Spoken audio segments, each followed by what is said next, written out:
사세요. 그게 오르잖아요, 다시? 그래봤자 그거 독대요. 제가 볼 때 그거 5년도 못 갖고 있을걸요? 5년이 뭐야? 1년도 못 갖고 있을 거예요. 왜냐면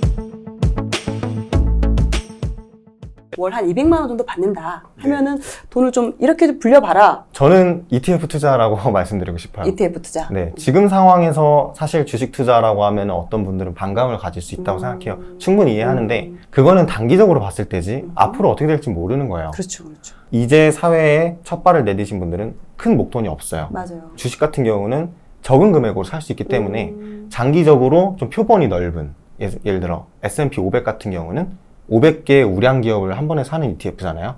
그런 거를 진짜 장기적인 관점으로 모아가는 게 좋다고 생각합니다. 여윳돈이 100만 원이다. 그러면은 거기서 60만 원 정도를 하고 40만 원은 CMA 계좌나 좀 단기성 예금 이런 걸로 모아놓는 거예요. 현금은 좀 있어야 되니까 그런 식으로 좀 분배해서 투자를 하는 게 좋다고 생각합니다. 지금 또누님은 포트폴리오가 어떻게 구성이 되어 있죠? 대출금까지 포함하면 부동산 같은 경우는 보니까 평가금 4억 정도 되더라고요. 그리고 주식 평가 금액은 2억 4천. 그럼 지금 현금 비중도 지금 별도로? 네, 현금이 두고 지금 계시나요? 1억 정도 있어요. 네. 그러면 그렇게 현금을 두는 이유는? 위기 때 크게 사기 위해서 했습니다. 일단 평소에는 조금씩 어느 정도 적립식으로 적금 네. 붙듯이 하고 되게 싸다라고 그런 시기를 느끼면은 그때 네. 좀 더 많이 네. 사는 방식인가요? 그땐 과감하게. 네, 맞습니다. 네. 지금 주식이 좀 많이 떨어졌잖아요. 오늘 보니까 또 2,300이 떨어졌더라고요. 네. 그럼 요럴 때가 추가로 더 매수해야 될 그 타이밍이라고 봐야 될까요? 사실 이게 언제 사야 되느냐 이거는 그 누구도 몰라요. 워렌 버핏이나 찰리 먼거한테도 그런 질문이 수도 없이 들어갔는데도 돌아오는 대답은 항상 똑같아요. 마켓 타이밍 할 수 있는 사람은 없다. 저는 시장을 예측하기보다는 장기 투자할 거니까 장기적으로 보고 가는 건데 한 번에 절대 크게 사면 안 되기 때문에 쪼개서 사는 거죠. 적립식으로. 뱅가드 운용사, 이제 미국의 ETF 운용사, 인덱스 운용사인데 거기서 보고서가 있어요. 네. 1970년대부터 2010 몇 년대까지 인덱스에 적립식으로 투자를 했다면 어떤 결과가 나왔을까? 매년 120만 원씩. 그랬을 때 거의 자산이 16배로 불어났어요. 네. 물론 부동산도 그렇게 될 수 있죠. 근데 저는 주식이 정말 간편해서 이러한 방식으로 장기 투자를 하면은 정말 좋다. 좀 너무 간편하니까요. 월급 들어오면은 그냥 밤에 사고 또 다음 달에 월급 들어오면 밤에 사고 이런 식으로 투자를 하는 게 좋지. 이렇게 시장이 지금 떨어졌다고 사야 될까요? 팔아야 될까요? 누구한테 물어봐도 정답을 알 수가 없어요. 네. 전혀 주식에 대한 포지션이 없으신 분들은 지금부터 투자하는 게 좋은 것 같습니다. 매달. 근데 원래 나는 인덱스 투자했다, 원래 지수 투자했다, 어느 정도 비중이 있다 이러신 분들은 저처럼 현금을 조금 더 모아놓고 더 떨어질 수 있는 가능성을 생각하시고 투자를 하시는 게 맞고요. 네. 그럼 충분히 가능성이 있다, 더 떨어질 가능성이 있다라고도 보실 수 있네요. 충분히 떨어질 수도 있죠. 네. 그럼 혹시 좀 추천해 주실 만한 ETF가 있을까요? 그 VO. VO? 네, 저는 그걸 제일 좋아해요. 이제 S&P 500이라고 네. 스탠다드 앤 푸어스라는 국제 신용기관에서 만든 500개의 우량 기업을 지수화 시킨 건데 그걸 하나 사면은 500개의 기업을 한 번에 사는 거예요. 네, 다 들어본 뭐 애플이나 뭐 마이크로소프트, 테슬라 다 있습니다. 그걸 사는 거고 연금저축 펀드 이용하면은 거기에도 있어요. 타이거 미국 S&P 500이라는 종목이 있습니다. 그걸 사셔도 되고요. 정말 심플해요. 그냥 그거 하나만 사도 이 전 세계 금융을 쥐락펴락하는 기업을 한 번에 살 수 있습니다. 네. 근데 개별 종목이 아니라 ETF를 하는 이유가 있으신가요? 저는 개별 종목을 분석할 수 있는 사람이 아니라서요. 전 투자할 때 내가 아는 거를 투자를 하는 게 맞다고 생각해요. 개별 종목을 진짜 다이아몬드 같은 개별 종목을 찾기란 진짜 어려운 걸 제가 알거든요. 실제로 저도 해봤고요. 수익이 많이 난 건 많이 났고요. 엄청 손실 본 것도 있어요. 근데 이게 둘이를 합치니까 지수 투자보다 못 하더라고요. 근데 제가 거기에다 쏟았던 시간들, 그런 스트레스들, 이것도 결국은 비용이잖아요. 그렇죠. 그런 걸 따졌을 때 지수 투자가 더 낫구나.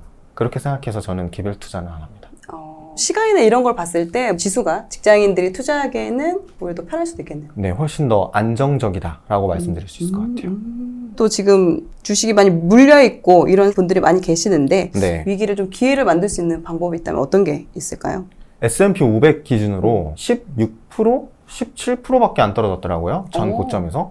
근데 저는 이게 많이 떨어졌다고 생각이 안 돼요. 왜냐면 이 정도 하락은 원래 주기적으로 있었던 하락이에요. 그리고 그 정도로 많이 오르기도 했고요. 2년 동안. 근데 간혹 어떤 분들은 마이너스 50%, 70%예요, 지금. 네, 맞아요. 근데 저는 그게 왜 그런지 주변에 답이 많아요. 나오죠. 네, 개별 종목 샀으니까. 거기서부터 문제가 시작되는 거라 저는 주식 투자할 때 제일 중요한 건 다시 첫 번째로 돌아와서 본인이 그 주식을 살 만한 자질을 갖췄는가 그게 가장 중요한 것 같아요. 예를 들어서 삼성전자를 샀어요. 네. 근데 제 생각으로는 10명 중에 9명은 삼성전자가 어떤 사업 부문에 참여하고 있는지 대부분 모를 거예요. 그리고 사업 보고서 읽으신 분들 대부분 없을 거예요. 그게 거기서부터 문제가 시작돼요. 보통 저도 그랬고 옛날에 그 주식을 사고요. 그때부터 분석해요.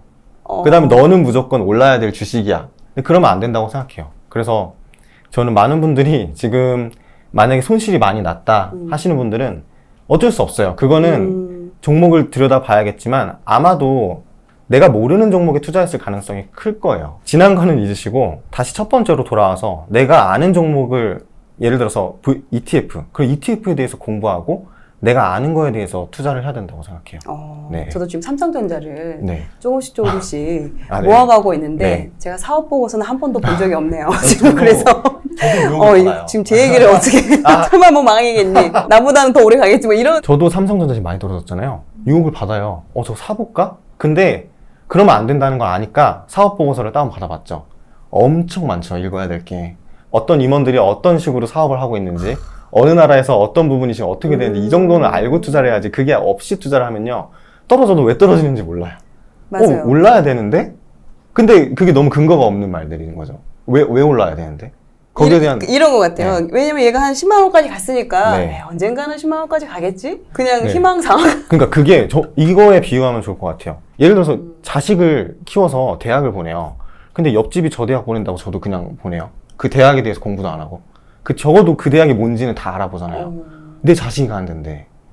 이거랑 비슷하다고 생각해요. 내 피 같은 돈이 네. 맡기는 건데. 네, 근데 그냥 남들이 저거 산다고 무임승차식으로 그냥 사는 건 아닌 것 같아요. 다시 처음부터 돌아올 필요가 있는 것 같아요. 오히려 그런 시간과 에너지를 쏟아서 별로 좋지도 않은, 그것도 네. 그렇게 열심히 하지도 않는 것보다는 네. 오히려 그래도 장기적으로 봤을 때 지수에 투자하니 네. 좀 그래도 안정적으로 수익이 나더라. 네. 그래서 오히려 그게 직장인들한테 좀 더 알맞을 수 있겠다. 네, 이 지수 투자도 공부는 해야 되는데 개별주 공부보다는 쉽습니다. 이해하기도 쉽고. 그래서 그 공부를 해보시면 좋을 것 같아요. 네. 그럼 지금 추천 ETF 다시 말씀해 주시면? VOO, 뱅가드에서 운영하는 S&P 500 종목이고요. 그리고 연금저축 펀드로 국내에 이제 상장된 ETF로 사실 분들은 뭐 타이거 미국 S&P 500이나 뭐 킨덱스, 코덱스 다 있습니다. 네, 미국 S&P 500이라는 종목이 있는데 그거를 좀 보시면 될 것 같아요. 한국 주식으로는 하지 않으시나요? 한국 지수 투자는? 네, 안 해요. 지금은 안 합니다. 왜 안 하시는 거죠? 투자하고 싶은 마음은 있는데요. 선행돼야 될 거는 조금 더 큰 시장. 미국 시장이 첫 번째고 한국 시장은 옵션이라고 생각해요. 한 10%, 20%의 그런 것들은 뭐 신흥국에 투자하는 건 좋은데 한국에 7, 80% 투자하기에는 이 금융시장의 약간 그런 볼륨을 잘 이해하지 못하는 거니까 일단 큰 시장에서 투자하는 게 좀 옳다고 생각해요. 그럼 네. 지금 현재 그냥 미국 지수 투자에만 하고 계시는 건가요? 아니요. 지금은 얼마 전에 조금 바뀌었어요. S&P 500에 투자를 하고 신흥국 투자하는 ETF를 좀 샀습니다. 네. 근데 그건 필수는 아니고 제 개인적인 좀 더 표본을 넓히기 위해서요. 하지만 미국을. 처음 시작하는 분들한테는 오히려 미국 네. 지수 투자가 네. 좀 더 안정적이고 수익을 좀 높일 수 있는 방법이겠네요. 네, 맞습니다. 그럼 지금 현재 개별 종목 투자해가지고 네. 물린 분들이 지금 상당히 많잖아요. 네. 그런 분들 같은 경우는 이제라도 좀 지수 투자를 좀 하는 게 좋을까요? 네, 좀 아프겠지만 진짜 가슴에 손을 얹고 내가 이 개별 주식을 왜 샀지라는 생각이 조금이라도 든다면 파세요. 그게 오르잖아요, 다시? 그래봤자 그거 독대요. 제가 볼 때 그거 5년도 못 갖고 있을걸요? 5년이 뭐야? 1년도 못 갖고 있을 거예요. 왜냐면 내가 이해가 안 됐으니까. 내가 여기 왜 투자했는지 모르니까. 근데 되게 웃긴 게요. 뭐 카카오건 삼성전자건 그런 주식들은 잘못이 없어요. 그걸 산 사람들이 잘못이에요. 그거를 산 사람들이 본인은 그걸 살 자격이 안 되는데 산 거예요. 전 그래서 지금 만약에 개별주를 막 투자하시는 분들은 마음 아프겠지만 난 이 주식을 내가 봐도 왜 샀는지 모르겠다는 처분을 하시고요. 다시 공부를 하셔도 되는 시기예요. 지금 시장이 좀 혼란스럽잖아요. 다시 시작하시면 되는 것 같아요. 지금이라도 또 삼성전자 들어가야 되냐 안 들어가야 되냐 이것도 고민하시는 분들 계시는데 네. 그분들한테도 역시나 전혀요. 전 삼성전자 왜 사는지 모르겠어요. 그러니까 나쁘다가 아니라 삼성전자 너무 좋죠. 좋은데 저는 삼성전자에 대해서 이해가 10%도 안 되어 있어요. 자격이 없는 거예요. 삼성전자라는 회사를 살 자격이 없는 거예요. 그게 제일 중요하죠. 자, 아까 또 신흥국 투자하신다고 하셨는데 네. 나라가 어디 쪽인가요? 그거는 이제 아까 VO 말씀드렸잖아요. 지금 VEU인데요. VEU. 네. 근데 VEU 같은 경우는 되게 재밌는 게 미국만 제외하고 다른 전 세계에 투자를 해요. 되게 재밌죠? 미국만 빼버려요, 거기서. 그래서 일본, 뭐 중국, 영국, 프랑스 다 투자합니다. 거기에 속해 있는 기업은 3,300개 정도 돼요. 분산 효과가. 거기 이번에 조금 투자했습니다. 네. 어떻게 보면은 지금 이제 VO 같은 경우는 이제 미국 주식만 이제 담겨져 있는 거고, 네, 그리고 VEU 같은 경우는 미국을 뺀 나머지가 네. 있으니까 네. 약간의 분산 투자 네. 효과도 있겠네요. 네네네. 또누님 지금 현재 나이가 어떻게 되세요? 31입니다. 지금 벌써부터 노후 준비를 하고 있다는 얘기를 제가 들었습니다. 어떻게 준비를 하고 계시는지. 노후 준비는 이제 연금저축 펀드나 미국 주식 직투 같은 경우도 세금 문제가 있어요. 세금 문제를 최대한 신경 쓰면서 투자하고 있고요. 나름대로의 설계를 짜면서 지수 투자를 기본적으로 하고 세금을 신경 쓰면서 투자하고 있습니다. 미국 주식이 세금을 많이 내나요? 네, 많이 내요. 수익에 대해서 이제 양도세가 20% 나가요. 네. 양도세가 20%요? 네, 수익에 대해서. 네. 그럼 그걸 네. 좀 줄일 수 있는 방법이 있어요? 아직 저도 실제로는 못 해봤지만 배우자 증여를 통해서 절세할 수 있는 방법이 있어요. 근데 이제 개정이 됐어요, 이번에. 2023년 1월부터라고 했던 것 같은데, 좀 살펴봐야 될 것 같은데, 배우자한테 증여하고 원래는 바로 매도하면은 그 수익이 수익으로 되는 게 아니라 평가금이 돼버려서 양도세가 없어져요. 네. 네. 좋다. 네. 좋죠. 근데 그게 바뀌었어요. 1년 보유해야 돼요. 증여를 해도. 그럼 그때 또 시세 변동이 있겠죠. 그래도 그 전에 장기 투자를 했다면 갖고 있었던 그 수익에 대한 세금은 어느 정도는 지울 수 있으니까 그걸 좀 신경 쓰고 있고, 절반 정도는 연금저축 펀드 이용해서 연금저축 펀드가 이제 거래세가 안 들고요. 그리고 원래 매도하면은 우리 수익에 대해서 세금 내야 되잖아요. 네네. 근데 그거를 나중에 내도록 이연시켜줘요. 그래서 복리를 조금 더 적극적으로 활용할 수 있기 때문에 두 가지를 신경 쓰면서 투자하고 있습니다. 네. 그걸 이제 노후 대비용으로 같이 네. 하시고 있는 거보네요. 네. 근데 왜 벌써부터 이렇게 노후 대비를 하시는 건가요? 나중 가서 이제 걱정하면 안 되니까요, 그거는. 원래 첫 단추를 잘 깨야 된다고. 20대 투자를 시작하면은 결국 첫 단추인 거잖아요. 이걸 잘 해야지 나중에 가서 당황하지 않기 때문에 지금 해놓으면 좋으니까요. 네. 되게 현명한 청년이시네요. 네. 사회 초년생 같은 경우는 이게 이제 아무래도 연금저축 펀드이다 보니까 여기에 이제 금액이 많이 들어가 있으면 네. 실제적으로 내가 필요할 때, 목돈이 필요할 때 이거를 활용하기가 어렵잖아요. 그건 좀 잘못된 정보예요. 연금저축 펀드도 연 400만 원 세액공제가 되는데 그 이상 납입이 가능하거든요. 1,800만 원까지. 그럼 내가 만약에 1,800만 원을 넣었어요. 그러면은 세액공제되는 400만 원을 제외한 1,400만 원은 추가 납입금이 돼요.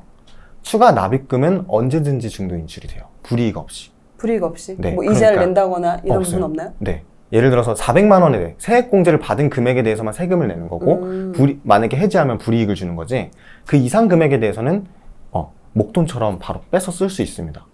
네. 그래서 전략을 그렇게 가져가셔도 돼요. 그냥 연금저축 펀드에 여윳돈을 다 넣고 나중에 집을 구할 때 뭐 3천만 원, 4천만 원이 부족하다. 그러면은 연금저축 펀드에 넣었던 추가 납입금을 중도 인출해서 목돈으로 활용하셔도 됩니다. 네. 지금은 연금저축 펀드 같은 경우 좀 혜택이 좀 많이 있는 건가요? 세 가지가 있는데 첫 번째는 이제 거래세가 없는 거.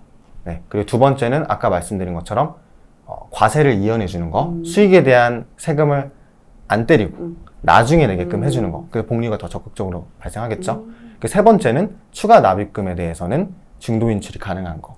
네. 이렇게 정리할 수 있을 것 같아요. 그리고 또 소득공제? 그쵸. 이런 부분도 네. 될 수가 있고. 중요하죠. 근데 그렇게 혜택을 많이 주는데 이게 왜 이렇게 혜택을 많이 주는 걸까요? 나라가 국민연금 책임 못 지니까. 그러니까 개인한테 좀 하게끔 그렇게 만드는 거죠. 네, 개인의 노후는 너네들 혜택 좀 줄 테니까 한번 운영해봐라. 뭐 이러한 개념이라고 제발 생각합니다. 좀 적극적으로 넣어라. 또는 요즘 계좌 상황 좀 어떠세요? 요즘 좀 시장이 많이 안 좋은데. 저는 미국 근데 주식도 좀 안 좋은 편이잖아요. 네, 저는 근데 파란불이 아니에요. 어? 빨간불이에요. 아직도. 아직 아직도 BMW 3 시리즈 정도의 금액이 수익이 돼 있습니다. 제가 차를 몰라서 BMW 3시리즈 얼마? 한 4천 정도 아. 이상은 아직도 수익 중이고요. 4천이 네. 수익이라고요? 네네네. 그러니까 2020년에 수익이 엄청 났잖아요. 저는 거기서 올라갈 때 더 적극적으로 하진 않았어요. 근데 지금 떨어졌을 때 당연히 그 전에 있었던 수익이 있으니까 떨어져도 저는 빨간불이죠. 그 예전에는 수익이 이렇게 컸지만 네. 지금은 좀 이렇게 지수가 떨어지다 보니까 수익이 네. 줄어들긴 했지만 줄어들긴 이게 했죠. 마이너스가 아니, 원금을 이렇게 잃은 상황은 네. 아니다. 네네네. 아, 그 별로 슬프지는 않아요. 뭐 자연스러운 파도가 출렁이는 것처럼 생각하고 있으니까. 네. 이 부분이 어떻게 보면 적립식으로 계속 꾸준하게 넣었기 때문에 네. 그런 거죠. 네. 그리고 현금을 갖고 있으니까 걱정 안 하는 거예요. 우리가 예를 들어서 제가 닭가슴살을 정말 좋아하는데 닭가슴살이 지금 3,300원이더라고요. 네. 근데 이게 2,500원으로 떨어지면 얼마나 좋을까? 이 생각인 거죠. 네. 아, 왜냐면 내가 돈이 없을 때는 떨어져도 그 기회를 볼 수가 없고 살 수가 없어서 네. 안타깝지만 네. 내가 돈이 어느 정도 지금 종잣돈이 있으니까 떨어지면 오케이. 네. 더 더 사는 사자, 거죠. 더 사자. 현금 있으니까. 마음이 불편하잖아요. 편해요. 근데 이럴 수 있잖아요. 되게 그 강세장일 때는 남들은 또 수익이 또 엄청나게 또 크게 나오잖아요. 네. 그런 경우 약간 현타 오지 않으셨어요? 솔직히 질투는 나죠. 그거 아니면 말이 안 되고. 근데 역사가 반복되듯이 그렇게 과도한 수익률이 높이 치고 올라가면 언젠간 꺾이는 거는 항상 반복됐더라고요. 역사적으로 봤을 때. 그 부럽지 않죠. 떨어지는 것도 크니까. 아, 이게 계속 가지 않을 것이다. 네, 저는 너무 과하다고 생각하긴 했어요. 2021년 후반반인데도 뭐 S&P 500 사상 최고치 찍었다. 맞아요, 맞아요. 네. 너무 그러니까 저도 무섭더라고요. 네. 그러니까 오히려 투자를 안 했던 분들도 그래 이제라도 하자. 라고 들어간 분들도 상당히 많죠. 많았었죠. 네, 많았어요. 지금 또 되게 힘든 상황이지만. 네. 아, 그렇군요.